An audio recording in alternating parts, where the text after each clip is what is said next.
लगाइजानु।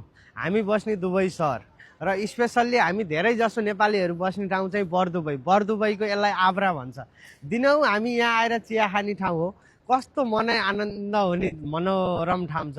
पहाडीका रोलेक्सका 2टा building, बोटहरू हिँडिया छन्। यो बोट चाहिँ 1 रुपियाँमा चढ्न पाइन्छ। पहिल्यैदेखि चलिरहेको 1 रुपियाँ, यो बढेको पनि छैन। अब घट्ने त कुरै भएन। हामी चाहिँ यस्तो ठाउँमा बस्छौँ। धेरै जसो नेपालीहरू बस्ने ठाउँ चाहिँ बरदुबई।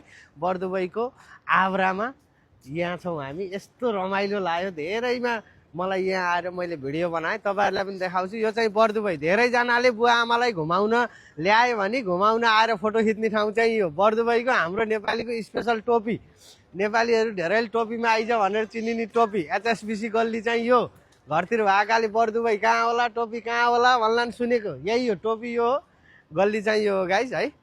सबैजनाले हेर्नु होला। यो चाहिँ बरदुबई। हामी नेपालीहरू स्पेसल छुट्टीको दिन आइतबारदेखि लिएर लगायत विभिन्न दिनमा जसको जुन छुट्टी हुन्छ त्यो दिनमा आएर घुम्ने ठाउँ चाहिँ यो छ है बरदुबई। हस्, थ्याङ्क यू।